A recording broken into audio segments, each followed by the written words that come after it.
Moments in your life that you still can't explain to this day. A voice coming from within me saved me from committing the unthinkable. It was a dark period in my life. I was in my late 20s when everything went down the drain. I felt abandoned by everyone. My girlfriend left me. My friends stopped taking my calls. I got fired from my job. I couldn't fault them though. They had been putting up with my BS for years. The problem was me. I was aware of that. I felt that there was a dark cloud above my head the whole time, and I just couldn't shake it off. I felt that I was in and out of myself most of the time. If I sound vague, it's because I myself couldn't pinpoint the problem. The dark cloud was just there and wouldn't go away. I knew I needed help, but at that time, I already lost all hope to continue. I moved back home when I couldn't afford my flat anymore. In my mind, it was a mistake because I didn't want to live myself in the house that my parents built. It wasn't their fault their son was deficient. Hygiene was almost non-existent for weeks. I didn't even have the strength to get out of bed on most days, so showering was so far down the agenda. On the day that I decided to end it all, I decided to drive around. I didn't want to do it at home. I respect my parents too much to do that.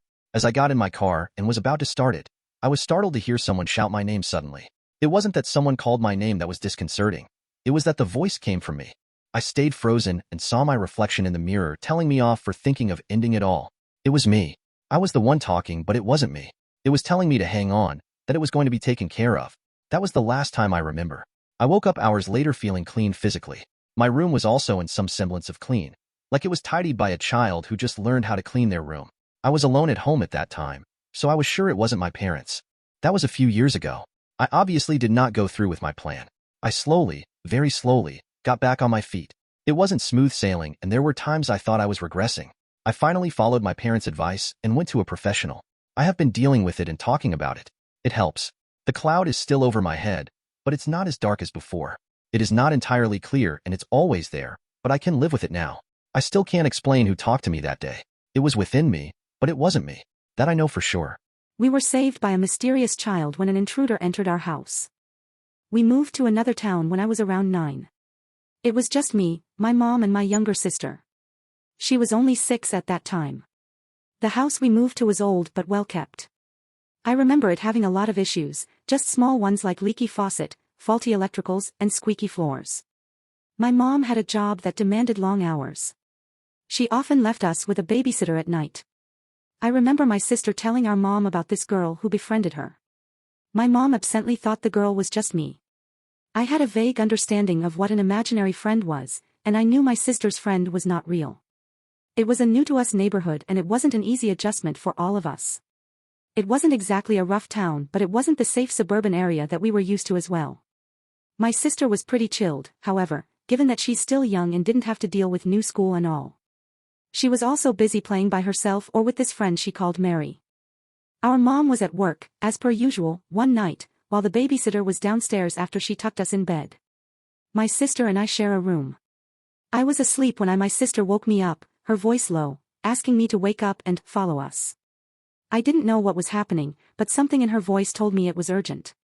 I then saw another little girl, about my sister's age, telling us to hurry. I was asking a lot of questions, like where was our babysitter, but they shushed me. I followed them, with this girl leading us to a hidden entrance to a narrow corridor.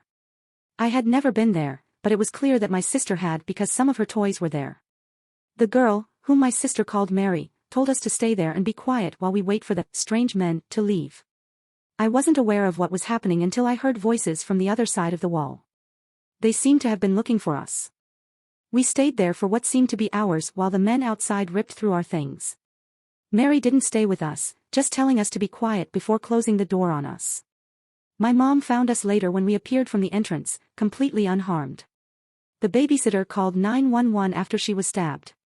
She spent days in the hospital but eventually survived. I learned later on that the men were after us.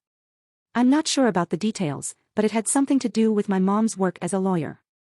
When asked how we knew the secret entrance, my sister said it was Mary who showed us. I never saw Mary again. We moved to another town shortly after. As far as I know, my mother had asked around for this girl, but no one knew her. My sister said she wouldn't come out to play anymore. My sister is in her 30s now with her own kids. If you ask her today, she will say she doesn't remember the incident nor her little playmate. I don't know for sure if Mary really existed. My sister and I probably just made her up, I don't know. But I knew that that girl saved us on that night. My normally happy boyfriend suddenly lost all hope when we moved to a new house. My boyfriend, when I met him, was the guy whom everyone liked. He was the type to attract friends easily. We met in college and dated for a few years before deciding to move in together. We stayed at my apartment for a while. However, when we saw a 2-story house for sale in a residential area, we thought we should go for it. The place was within our budget and we were sure we would end up together and start a family anyway, so we didn't care if we were moving a little too fast by buying a house. The house was on a corner of the street and was only 2 decades old. It was a relatively newly developed neighborhood. We just got lucky that the previous owner left the country. We weren't sure about the details, but according to the agent, they decided to move after losing their son when he took his own life. It wasn't anything special. It looked like any other house in the neighborhood. When we first visited it, I wasn't in love with it that much. It was passable in my eyes, but I didn't think it was my dream house. My boyfriend, however, was adamant that we stop looking and get it. We were both excited to become homeowners, and everything appeared to be going great the first days living in the house. We lived together before, so I was sure I already knew him from head to toe. However, there had been times when I caught him unusually quiet. It's not that he had always been chatty, but even when he went silent, it wasn't like this. It was like he became more contemplative since we moved into the house. At first I thought he was just worried about our finances since paying mortgage was different from paying rent. When his pensive state became increasingly frequent, I thought he was rethinking our relationship, that he was regretting taking this big step with me. I tried talking to him but he just wasn't up to it. He also stopped going on a date night with me or hanging out with our friends. He said he would rather stay in. I had begged him to talk to me or maybe to a professional. He didn't want to do it, telling me nothing was wrong. Even at work, he didn't seem to have the same enthusiasm to do it anymore. I found out that he took time from work. I confronted him about it. He still couldn't give me a straight answer. He also stopped eating and he barely slept. At that point, I no longer cared that he didn't want me anymore or that he regretted taking the next step with me. He was wilting away in front of my eyes. I just wanted him to return to his normal self. There wasn't anything that went on with his life in general. No one died, no one left, there wasn't any life-altering moment that happened. I told him we could resell the house and split if that's what it would take for him to snap out of it. In a low voice, almost as if it wasn't his own, he told me not to leave him. It was so faint and low that I wasn't sure I heard him. But I did. I heard him right. That's when I knew I couldn't just leave him. I needed to help him figure out what was wrong, like he was being held captive by something. It was the house, I knew. I didn't know why I was so sure that it was, but I knew that we should leave the house. We would be losing a lot of money and most probably go in the red, but I knew that I must get him out of the house. I called the agent and told her we would be selling the house as soon as possible. I gathered as many clothes and essentials as I could fit in our bags and practically pulled him to get into the car. I drove to a hotel 2 hours away from the house. When we arrived in the room, he cried for the first time. All the while we were in the house, he never cried. It was as if his crying finally allowed him to break free from whatever was holding him. My boyfriend regained his old self, not as fast as I hoped, but gradual yet noticeable. We never returned to that house. Our agent took all the paperwork for us and we hired movers to get our things. I asked around and found out that the previous owner's adult son was clinically depressed who eventually refused further help.